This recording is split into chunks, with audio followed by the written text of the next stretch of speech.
성경 말씀은 누가복음 19장 1절부터 10절입니다. 오늘 말씀 제목은 그 나무 아래로라는 제목으로 말씀 나누려고 합니다. 그 나무 아래로. 잠깐만 기도할게요. 사랑하는 주님, 이 시간에 말씀을 묵상할 때 이 말씀이 우리의 영혼의 힘과 그늘이 되는 은혜를 허락하여 주옵소서. 부탁하며 예수님의 이름으로 기도하옵나이다. 아멘. 영화 아폴로 13이 있습니다. 이건 실화인데 1970년 4월에 미국에서 아폴로 13호를 달로 보낸 사건입니다. 근데 달로 가던 그 우주선이 갑자기 폭발을 하게 됩니다.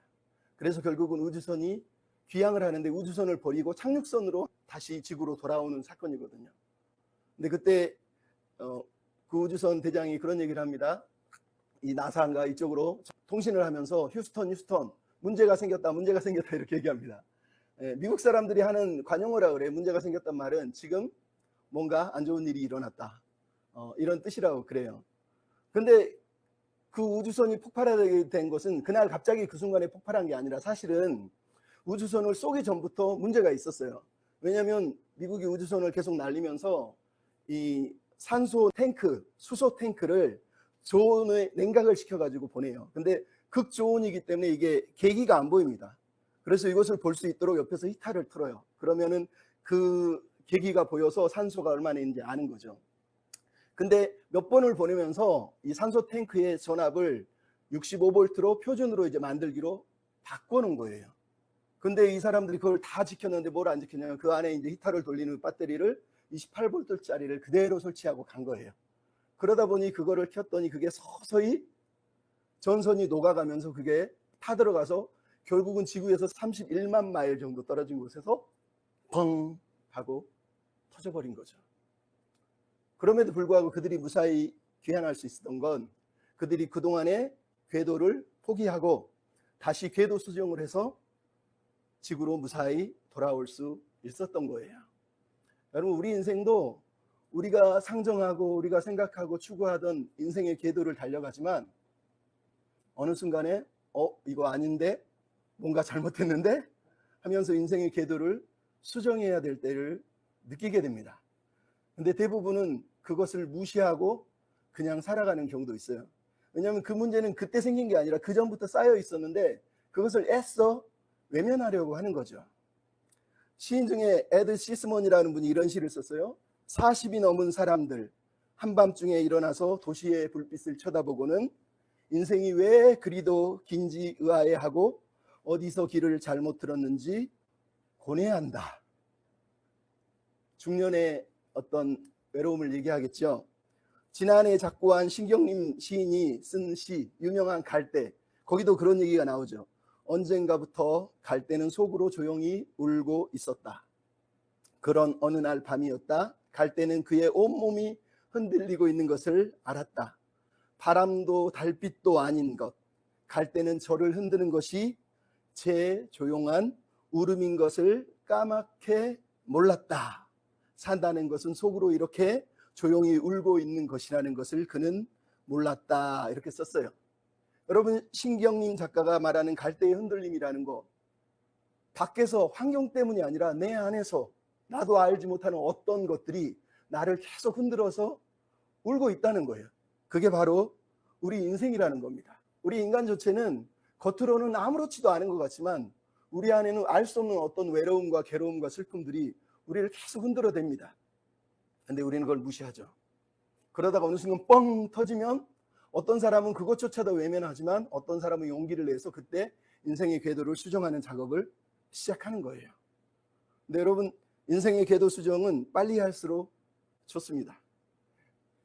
1997년에 미국의 돈 스나이더라고 하는 사람이 절벽 산책이라고 하는 책을 썼는데 그 책을 쓴 이유가 이분이 미국 콜케이트 대학교에서 유명한 교수고 탁월한 능력을 가져서 나는 이제 명예교수가 될 수 있겠구나라고 준비하고 있던 사람이에요.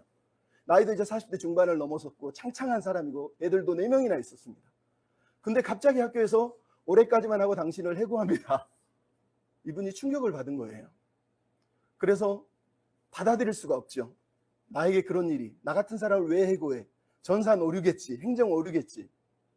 근데 정말로 해고가 된 거예요. 그래서 이분이 그 삶을 받아들일 수가 없어서 2년 동안 여기저기 대학교에 200여 통 이상의 이력서를 보냅니다. 그런데 그 모든 이력서를 모든 대학교들이 다 거부해 버리는 거예요. 가족들이 있고 살아갈 삶이 있는데 잡을 잃은 거죠. 얼마나 힘들었겠어요. 그러면서 그분이 그때 처음으로 인생의 궤도를 수정해야 되겠다 그러면서 인생 재편 작업을 시작합니다. 그리고 그 사람이 택한 직업이 목수 페인트공이에요. 그리고 그 작업을 하면서 그 일을 통해서 자기가 그동안 교수 생활, 명예, 돈 이런 것들에 찌들려서 가족을 외면한 채 너무 외롭게 살았다는 걸 깨닫고 가족들을 사랑하고 이웃을 도우면서 행복한 삶을 이렇게 살았다라는 책이 바로 이 절벽 산책이에요. 그러니까 우리 인생의 절벽에 부딪혔을 때 누군가는 그냥 외면하다가 떨어져 죽겠지만 어떤 사람은 인생을 재편하고 궤도를 수정한다는 거죠. 여러분은 어떻습니까? 우리 인생이 흔들리는 건 우리가 좀 더 성장하기 위한 거라고 김난도 쌤이 말합니다.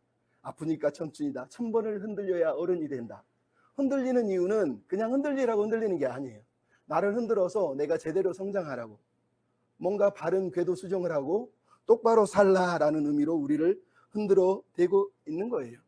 여러분, 오늘 본문에 나오는 삭개오 이야기, 바로 인생의 궤도를 수정하는 한 사람의 이야기를 우리가 지금 대하고 있는 겁니다. 삭개오, 여러분 교회 안 다닌 사람도 한 번은 들어봤을 이름이 아닙니까? 희한하게 귀에서 잊혀지지 않는 매력적인 이름이에요. 키 작은 삭개오. 여러분 여기저기 가면 동네 가게 이름들 되게 희한한 이름들 많잖아요. 그 이름들은 기억하라고 지은 이름들 아니에요?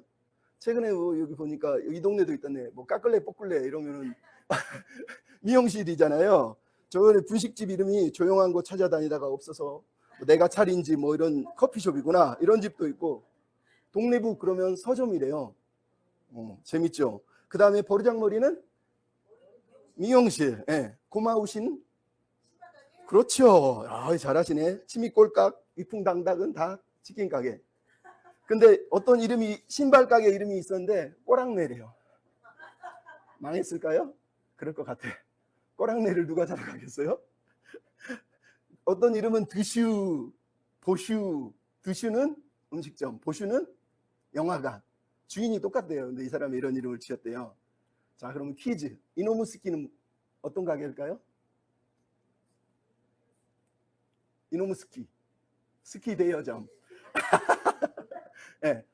니들의 속셈이 무엇인지 궁금하다. 속셈학원. 아, 똑똑하시네. 이와 같이 여러분, 제가 이 얘기를 하는 건 이런 이름처럼 삭개오 이름은 교회를 많이 안 다녀도 괜히 계속 기억에 남는 이름이에요. 우리는 삭개오의 이름의 뜻이 무엇인지도 모르지만 자꾸 그 이름을 기억하고 있어요. 어려서부터 들었잖아요. 키 작은 뽕나무 위에 올라간. 실제로 내용도 약간은 다르긴 하지만, 근데 여러분 이 삭개오 이야기는 우리에게 예수님이라는 분, 즉 삭개오라고 하는 한 사람을 찾아오신 예수님이 누구신지, 그분이 왜 이 땅에 오셨는지를 들려주는 이야기예요. 특별히 우리가 읽은 오늘 본문에 보면 9절 10절에 잃어버린 영혼을, 잃어버린 사람을 찾으러 오신 분이다라고 이렇게 얘기를 하는 거예요. 그러니까 삭개오는 한마디로 멀쩡하지만 실제로는 자기 영혼 안에 외로움과 고독 속에 집 없는 고아처럼 외롭게 살아서 잃어버린 아이처럼 살았다라고 우리에게 들려주는 거거든요. 근데 여러분, 오늘 우리가 읽은 이 삭개오 이야기는 사실 예수님이 예루살렘이라고 하는 곳, 이제 십자가에서 달려 죽으시러 가는, 우리 죄를 위해서 돌아가시러 가는 그 노정에서 마지막으로 예루살렘에 도착하기 전에 들르는 곳이 여리고입니다. 근데 여리고에 당도하기까지 이 기간 동안 3명의 사람을 만납니다. 한 사람은 젊은 관리인데 부자예요. 예수님께 찾아와서 어떻게 영생을 얻을까요? 그랬더니 예수님이 네 재산을 팔아서 가난한 자를 도와줘라 했더니 근심하면서 돌아가 버립니다. 두 번째 사람은 눈먼 맹인 거지 바디메오라고 합니다. 그는 아무것도 가진 것이 없지만 예수님이 지나가신다는 소문을 듣고 예수님을 보고 싶어서 주여 다윗의 자손이요 그러면서 내 눈을 뜨게 해주십시오. 그래서 예수님을 보고 그리고 예수님을 쫓아간 사람이래요. 그는 아무것도 가진 게 없는데 예수님을 따라간 거죠. 그리고 세 번째 마지막으로 만나는 사람이 삭개오입니다. 이 사람은 젊은 관원처럼 돈이 많았어요. 하지만 이 사람은 뭔가가 호전했는지 예수님을 보고 싶었어요. 그 거짓 맹인처럼 예수님을 보고 싶어 한 거예요. 왜 그랬을까요? 이 사람은 지금 흔들리고 있었던 거죠. 계속 자기 인생을 흔들었던 그 갈대처럼 흔들리는 흔들림이 돈도 많고 가진 것도 많았지만 여전히 마음속에 해소하지 못한 채 살다가 예수의 소문을 듣고 예수님을 만나고 싶었던 거죠. 그러면 오늘 본문에 나오는 삭개오 이야기를 우리가 살펴보려면 여리고라는 곳을 먼저 알 필요가 있습니다. 오늘 본문에 나오는 여리고는 성경의 요수아에 나오는 여리고가 아닙니다. 그 성은 이미 무너져서 폐허가 됐고 거기서 남동쪽으로 1.5km 정도 내려가면 새로운 신도시 여리고가 있습니다. 근데 여리고가 얼마나 아름답고 좋은 도시였는지 수많은 사람들이 이 여리고를 사랑하게 됩니다. 지상에서 가장 낮은 도시, 해수면보다 무려 205m 정도 낮다고 그러잖아요. 그런 도시에서 종려나무가 자라고 야자나무가 자라고 발삼나무, 박하나무, 사이프러스 열매들이 맺혀지는 휘황찬란한 열매와 나무들이 많아서 1세기 역사학자 요세푸스는 여리고야말로 신성한 땅이 아닌가라고 얘기를 했다는 거예요. 얼마나 좋았으면 안토니우스가 클레오파트라에게 여리고를 선물했겠어요. 그 정도로 여리고는 매력적인 도시였다는 거죠. 더 놀라운 건 이 당시 신약시대에 삭개오가 살던 여리고는 완전히 새로운 신도시입니다. 헬라식 도시로 여기저기의 도시들과 극장과 수영장과 야외 경기장이 있었고, 그리고 로마식 도로들이 쫙 깔려 있었다는 거예요. 그리고 기후가 1년 내내 따뜻해서 그 당시 헤롯 대왕이 이 여리고에다 헤롯 겨울 궁전을 세우고 이 겨울 궁에서 겨울을 보내면서 안락하고 쾌락한 삶을 살았어요. 그리고 이 여리고는 저 북쪽 시돈, 두로, 다마스커스라고 하는 우리에게 시리아라고 부르는 거기서부터 내려오는 여행객들이 남쪽으로 내려올 때 이 여리고를 지나야 돼요. 서쪽 저 지중해 요빠나 가이사랴로 가려면 이 여리고를 통과해서 또 가야 됩니다. 남쪽 애굽으로 가려면 또 이 여리고를 지나야 돼요. 동쪽 킹스로드라고 하는 무역로를 가려면 또 이 여리고를 지나야 돼요. 그러니까 여리고는 말 그대로 동서남북의 교역의 중심지고 전략적인 요충지예요. 그러니 얼마나 그 도시가 거대하고 화려하게 이 예수님 시대에 지어졌는지 상상을 할 수가 없죠. 우리 시대로 말하면 요즘 우리 시대의 도시문화, 경제문화를 거의 모두 다 이 여리고는 가지고 있었다라고 이렇게 보시면 되는 거예요. 거기에 돈 많은 사람, 부자, 삭개오가 있었다는 거예요. 여러분, 무역상들이 오가고 모든 문물들이 교차하고 수많은 사람들이 오고 가고, 특히 종교인들, 대제사장, 레인들, 제사장들이 이 여리고에 내려와서 집을 짓고 거기서 살다가 종교 행사 있을 때만 예루살렘을 향해서 올라가는 그 순례길에 언덕이 있는 곳이 여리고예요. 여러분이 아는 선한 사마리아인 이야기의 그 제사장과 레인들이 여리고에서 푹 쉬다가 종교 행사하라고 올라가던 거예요. 그러니까 도둑들이 당연히 그것을 뺏고 싶었겠죠. 여리고는 돈 많은 부자들이 많았으니까. 그러니까 여리고는 말 그대로 부와 성공의 상징인 도시고, 수많은 사람들이 부와 성공을 위해서 아메리칸 드림을 꿈꾸며 찾아온 곳이 여리고예요. 인간 군상들, 인간 시장이라고 부르는 도시가 여리고인 거죠. 이 도시에 삭개오가 있고, 그리고 이 도시 같은 이 세상에 우리가 있는 겁니다. 근데 이 삭개오, 아까도 말했지만 그는 예전부터 자기 안에 흔들리고 있는 어떤 흔들림이 있었는데 그게 이제 폭발하기 직전이라는 걸 우리가 알 수 있어요. 오늘 본문에 삭개오를 가리켜 성경은 키 작은 삭개오라고 얘기합니다. 여러분, 키가 작다는 표현을 신약 성경에 아무리 뒤져봐도 거의 등장하지 않아요. 사람을 향해서 너 키가 작구나. 이 말은 삭개오가 얼마나 키가 작았는지를 의도적으로 우리에게 들려주고 있는 겁니다. 그러니까 그는 어려서부터 키가 아주 작았다는 거죠. 근데 성경이 유일하게 신약 성경에서 키 작다, 구약에서는 사울 보고 키가 크다 그러던 사울 왕을 향했죠. 근데 신약에서는 이 키 작은 삭개오를 키가 작다라고 얘기했다는 건 이게 삭개오가 가지고 있는 핸디캡, 약점이었다는 걸 우리가 알 수 있어요. 키가 작다는 이유 때문에 어려서부터 그가 당했을 따돌림, 놀림, 조롱, 이런 것들을 우리가 생각해 볼 수 있단 말이죠. 그러니까 그는 돈도 많고 높은 사회적 지위에 올라 있지만 어려서부터 당한 그 상처와 아픔들의 응어리들이 갈대처럼 울고 있다는 것을 우리가 지금 상상해 볼 수 있는 거예요. 그 마음을 돈이, 사회적 지위가, 명성이 해결해 주지 못했다고 성경은 우리한테 얘기하는 거예요. 겉으로는 사람들 틈에 끼어서 나 행복해 라고 얘기하지만 자기 마음 한구석에는 내가 이렇게 살아도 되는 건지, 왜 나는 이렇게 힘겨운 걸지 라고 하는 흔들림이 계속 있었다라고 성경이 우리한테 말하는 거죠. 여러분 혹시 외롭지 않으십니까? 마리엘라 자리토리우스라고 하는 분이 고독이 나를 위로한다라고 하는 책을 썼는데 이런 글이 있어요. 사람들이 정말로 두려워하는 건 홀로 있는 것이 아니라 외톨이로 여겨지는 것이다.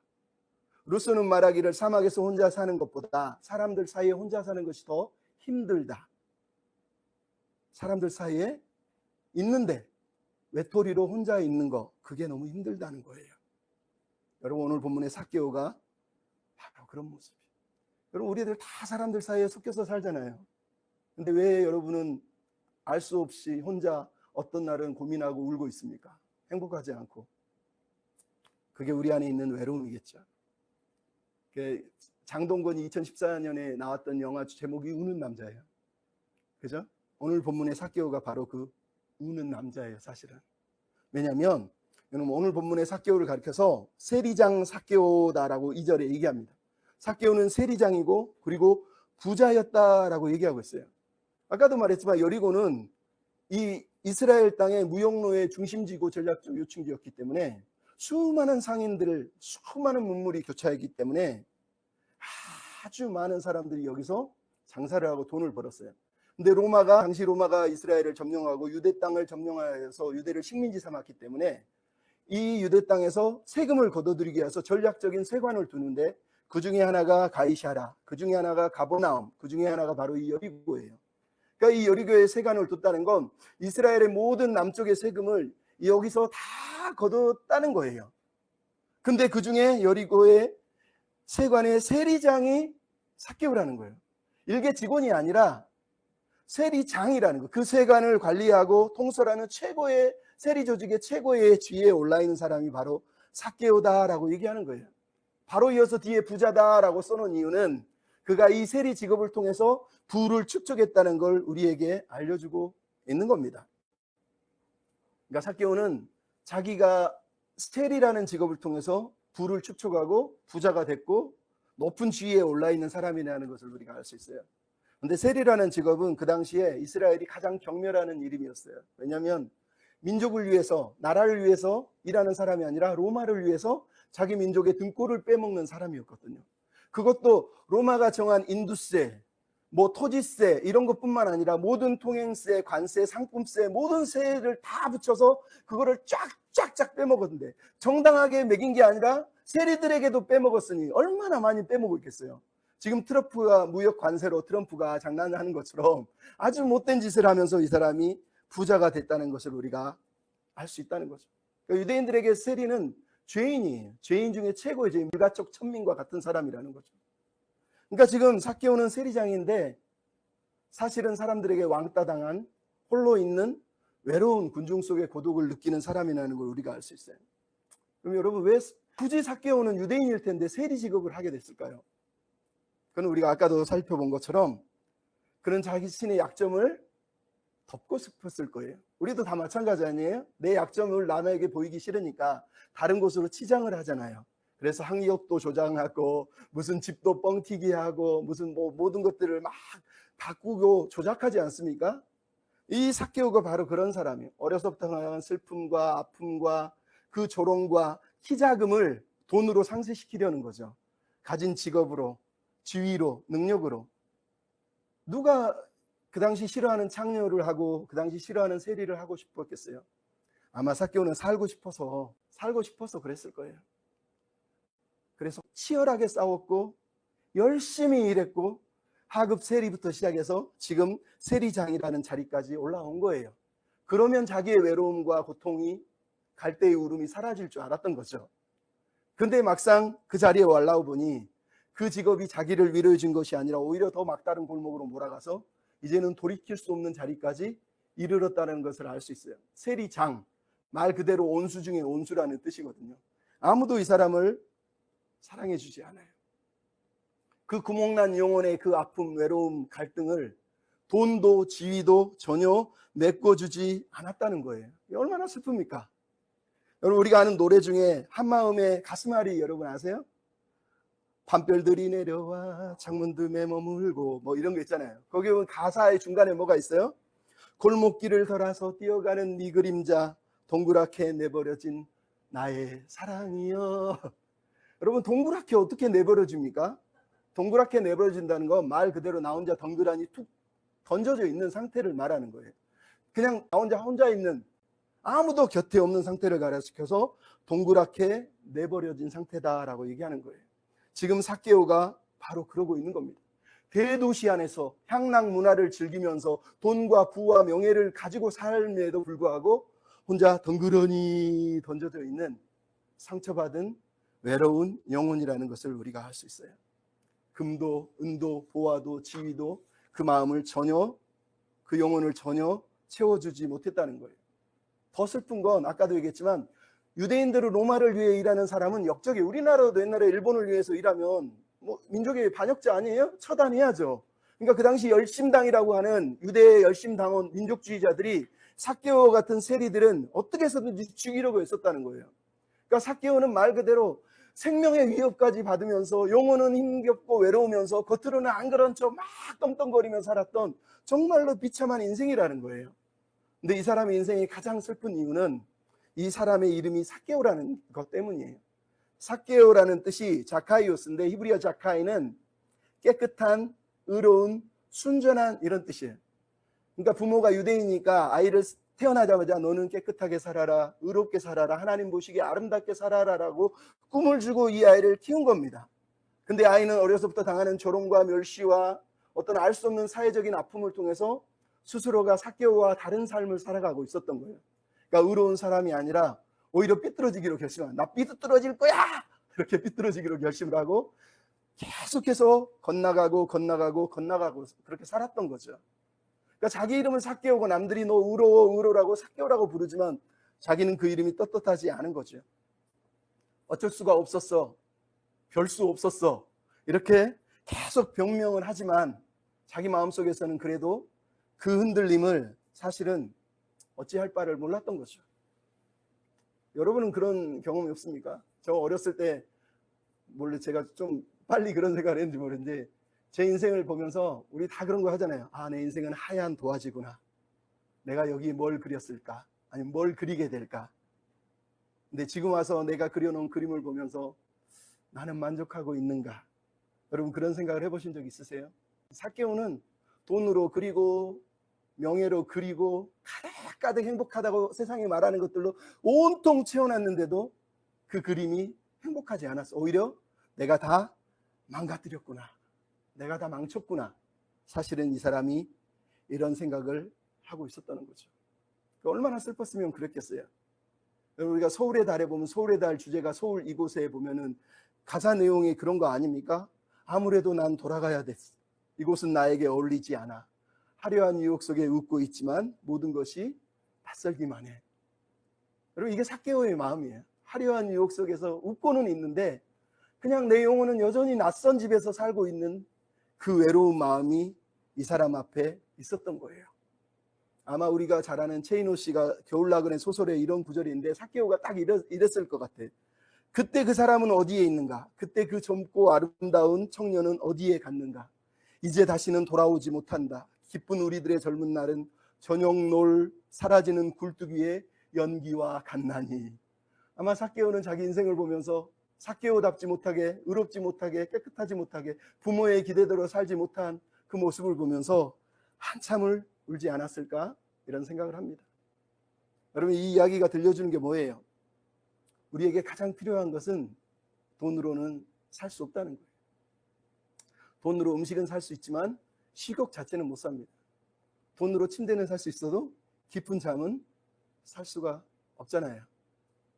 돈으로 사람을 살 수 있지만 사랑은, 진짜 우정은 살 수가 없잖아요.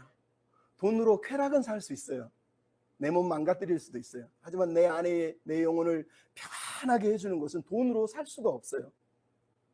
돈으로 예쁜 집, 큰 집, 좋은 차 살 수 있지만 내 영혼의 행복, 그리고 저 마지막 인생에 대한 소망, 이런 것들은 돈으로 살 수가 없어요.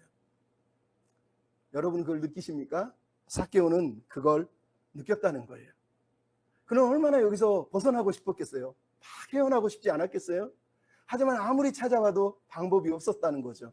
그래서 삭개오는 아마 포기했을 거예요. 그런데 오늘 본문을 보면 삭개오가 예수님이 지나가신다는 소문을 듣고 갑자기 귀가 뻥 뚫렸습니다. 처음으로 나에게 궤도 수정을 할 수 있는 기회가 생긴 건 아닐까? 내 인생을 재편할 수 있는 기회가 혹시 아닐까라는 생각이 들었다라고 오늘 본문이 얘기합니다.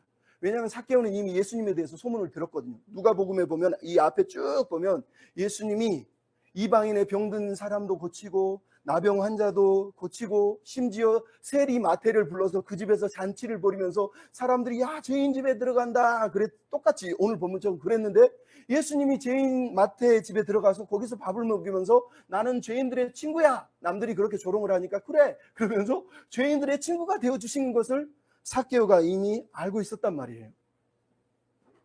그러니 자기에게도 혹시 예수님이 나 같은 사람도?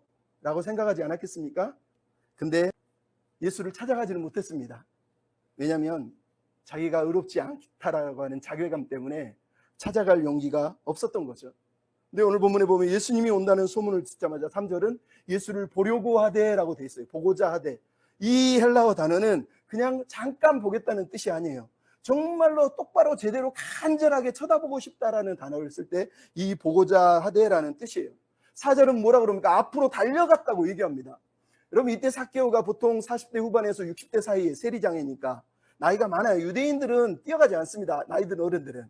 탕자의 비유에 보면 탕자의 아버지가 뛰어가지 않아야 되는 문화 속에서 아들을 향해서 잃어버린 아들을 향해서 막 달려가는 그 장면하고 오늘 본문의 삭개오는 똑같아요. 유대인들은 체면 때문에 뛰어가지 않은데 얼마나 예수님이 보고 싶었으면 이 사람이 뛰어가고 있다는 거예요. 그 정도로 간절했다는 거죠. 뿐만 아니라 오늘 본문 5절은 뭐라 그럽니까? 돌 무화과 나무 위에 올라갔다는 거예요. 여러분 키도 작고 사람도 많아서 돌 무화과 나무 위에 올라갔대요. 옛날에는 이걸 뽕나무로 해석해가지고 뽕나무에 올라갔다고 그랬지만 이제 성경이 번역을 제대로 하는 돌 무화과 나무라는 말은 뽕나무과에 속하지만 이 무화과 나무도 아니고 엄청나게 큰 나무예요. 근데 재밌는 게 뭐냐면 여러분 그 제기를 알죠? 제기 아니면은 그 배드민턴 공을 알죠? 그걸 뒤집으면 그 밑에 잡아주는 게 아주 작죠. 뚱뚱하잖아요. 그리고 가지가 옆으로 쫙 뻗쳐 있잖아요. 돌감람나무가 그래요. 돌감람나무는 몸통은 이렇게 큰데 키가 안 높아요. 그리고 가지들이 막 이렇게 뻗어 있어서 아무나 올라가서 그 위에서 이렇게 숨어서 쳐다볼 수가 있는 나무예요. 그러니까 삭개오가 뽕나무가 아닌 바로 이 돌감람나무에 올라갔다는 거예요. 근데 여러분 이 돌감람나무를 유대인들은 바카나무라고 불렀어요. 바카라는 말은 히브리어인데 울다, 슬퍼하다, 애통하다 이런 뜻이에요. 그러니까 의도적이든 의도적이지 않든 삭개오는 우는 나무에 올라가서 인생의 울음을 거기서 울면서 예수님이 나 좀 봐줬으면 하는 마음으로 자기의 상함들을 거기서 애통해하면서 예수님을 보고 싶었던 거예요. 하지만 염치가 없어서 앞에 설 수는 없어서 이 돌 무화과 나무에 숨어서 예수님을 사실은 보고 있었던 거예요. 여러분 이거 어디서 나온지 알죠? 창세기 3장에 보면 아담과 하와가 하나님께 범죄한 이후에 무화과 나무 잎으로 자기 몸을 가립니다. 부끄러워서. 삭개오는 지금 이 무화과 나무에 숨어서 부끄럽고 염치는 없지만 그래도 예수님을 보고 싶어서 쳐다보고 싶어서 지금 숨어서 예수님을 바라보고 있다는 걸 우리가 알 수 있어요. 그러니까 소망을 잃어버린 이 사람이 텅 빈 마음을 채워줄 누군가 그분을 여전히 찾고 있었지만 막상 앞에는 나가설 수 없는 그럼에도 불구하고 뭔가 희망은 여전히 내 마음을 흔들어서 이제는 길이 있을까라는 설렘 그게 이 사람의 마음에 지금 있는 거죠. 근데 그때 예수님이 오늘 본문이 어떻게 됩니까? 그 여리고 그 나무 아래를 그냥 지나가실 줄 알았는데 나무 아래로 지나가시다가 나무 아래에서 갑자기 서시더니 자기를 보고 삭개오야 내려오라 라고 이렇게 얘기를 했다는 거예요. 얼마나 놀랍습니까? 삭개오 한 번도 자기 이름을 이렇게 따뜻하게 불러준 사람들은 없었을 거예요. 대부분이 경멸하면서 직원들조차 저 나쁜 놈의 새끼 도둑놈 그러면서 욕하면서 세리장이 하는 그 악랄한 짓을 알기 때문에 누가 삭개오 이름을 이렇게 부드럽게 불러줬겠어요. 근데 예수님이 삭개오야 속히 내려오라 라고 했다는 거예요. 그 걸맞지 않은 이름을 예수님은 너 삭개오가 될 거야 라는 의미로 자기를 지금 불러주고 있는 거예요. 그러니까 우리가 김춘수 시인의 꽃에 나온 것처럼 내가 그의 이름을 불러주어 그가 꽃이 된 것처럼 삭개오가 예수님이 그 이름을 불러서 이제 삭개오가 되는 일이 벌어진 거죠. 참 재밌어요.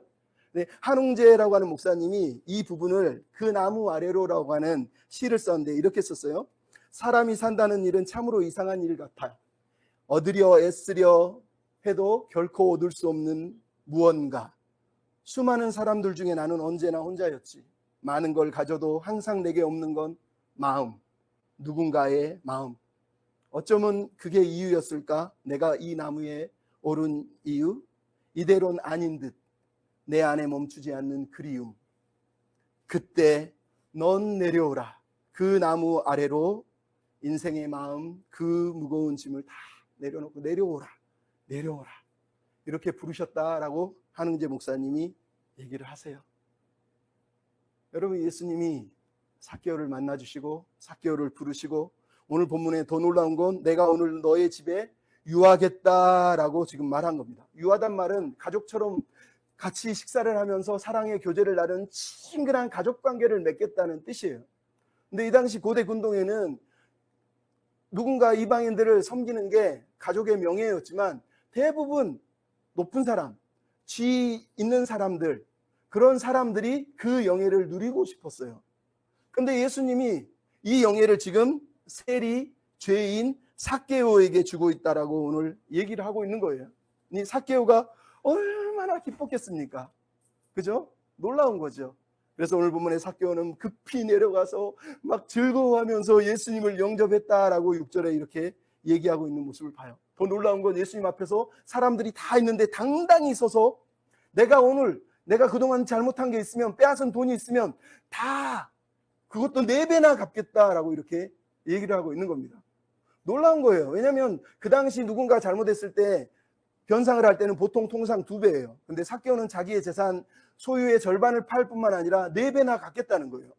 예수님을 찾아와서 영생을 요구했던 젊은 부자는 네 재산 팔아 가난한 사람 도와줘라 그랬더니 근심하며 돌아갔는데, 이 세리, 죄인, 부끄러운 삭개오는 예수님이 자기의 이름을 부르고 자기 집에 찾아오시는 그 사건이 너무너무 행복해서 자기의 소유의 절반을 가난한 사람들에게, 그것도 도둑질한 거, 남의 거 빼앗은 거 있으면 그건 4배나 갚겠다라고 하는 선언을 하고 있는 거예요.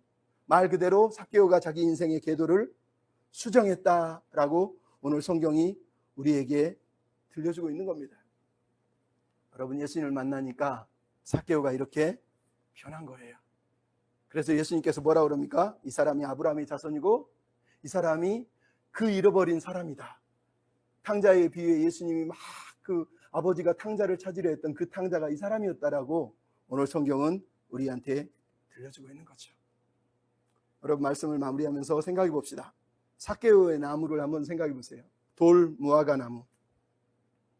갈대처럼 자기 영혼의 그 울음 때문에 울며 외로워하며 괴로워하며 안 그런 척 살았던 이 사람.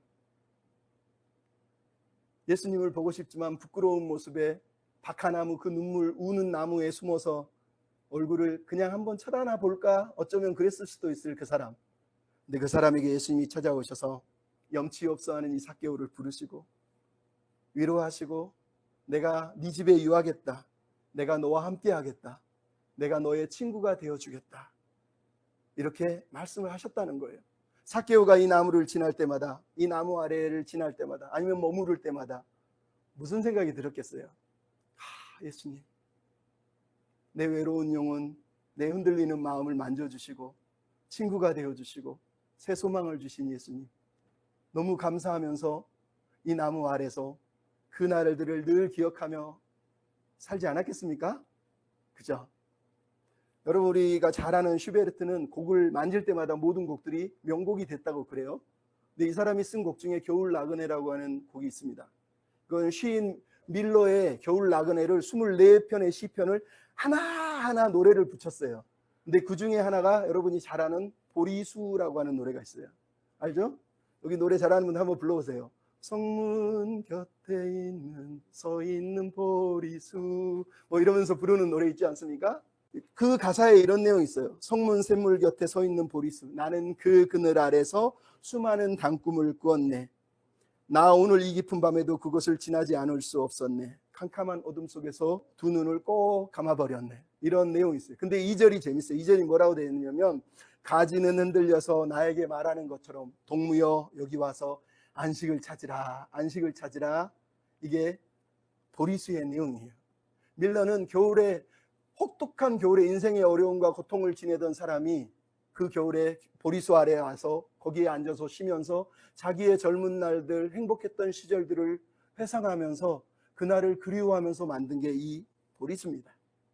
근데 여러분, 삭개오는 이 보리수가 아니라 바로 이 돌 무화과나무에서 회상을 하고 있는 것이 아니라 인생의 궤도를 수정하게 해주신 예수님의 은혜에 감사해서 이 돌 무화과나무 아래를 지날 때마다 예수님을 생각하며 감사하지 않았겠습니까? 여러분에게는 그런 돌 무화과나무가 있습니까? 여러분, 있습니다. 바로 예수님의 십자가라고 하는 나무예요. 예수께서 우리의 죄를 위해서, 우리의 외로움과 고통을 끝내시기 위해서 자기 몸을 대신 달아 올리신 그 십자가, 거기서 우리의 모든 짐, 모든 죄들을, 외로움들을 다 해결해 주시고 자신이 스스로 목숨을 버리신 곳이 바로 그곳이 십자가. 여러분, 그 십자가 아래 가면 거기서 여러분이 쉼을 얻을 수 있고 안식할 수 있고 다시 새로운 인생의 궤도를 수정하고 새로운 행복을 누리면서 살아갈 수가 있는 것입니다. 여러분 안에 그런 은혜가 넘쳐났으면 좋겠습니다. 계시록 말씀을 읽어드리고 마치겠습니다. 볼지어다 내가 문 밖에 서서 두드리노니 누구든지 내 음성을 듣고 문을 열면 내가 그에게로 들어가 그와 더불어 먹고 그는 나와 더불어 먹으리라. 삭개오의 집에 찾아가신 예수님이 여러분의 마음의 집에 찾아가셔서 참된 평안과 위로를 주시기를 간절히 소망합니다. 아멘. 우리 찬양 부르고 기도하고 마치겠습니다. 어느 날 문득 당신이 찾아온 흐르는 그 숲속에 영원하게 쉴 수 있는 곳을 찾아 당신이 지나온 이 거리는 언제나 낯설게 느껴 그 어디에도 평화 없네 참 평화 없네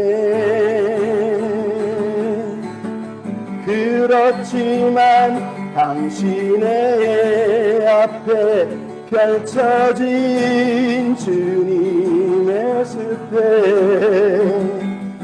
지친 당신이 찾아온다면 숲은 두 팔을 벌려 그렇게도 힘들어했던 당신의 지친 어깨가 이젠 쉬도록 편히 쉬도록 여기 주님의 숲에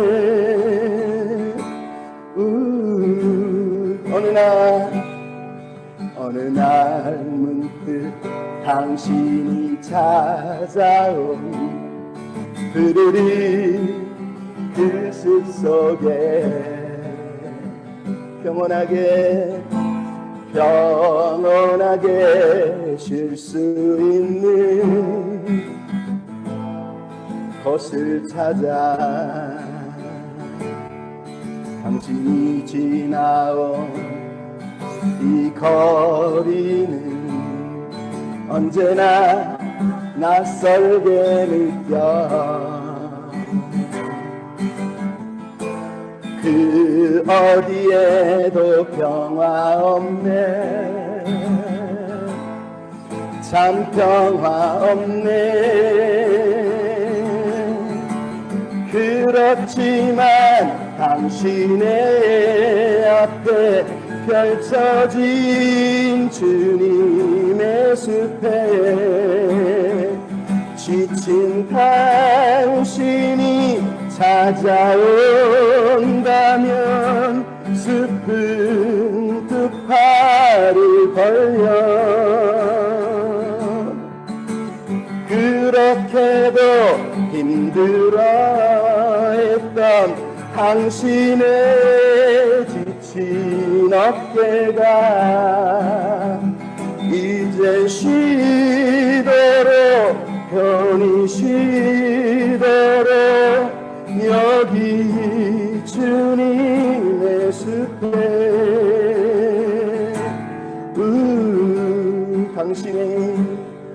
당신이 느꼈던 지난 날의 슬픔의 기억들을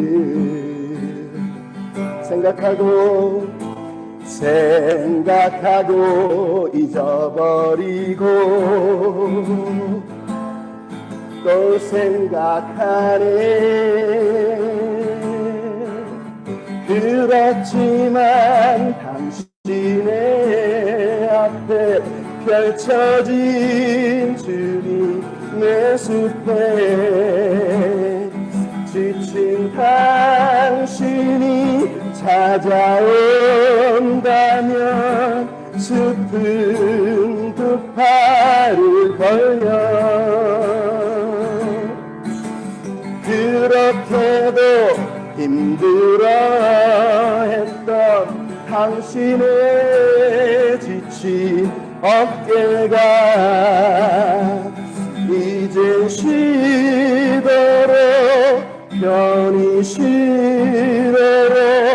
여기 주님의 숲에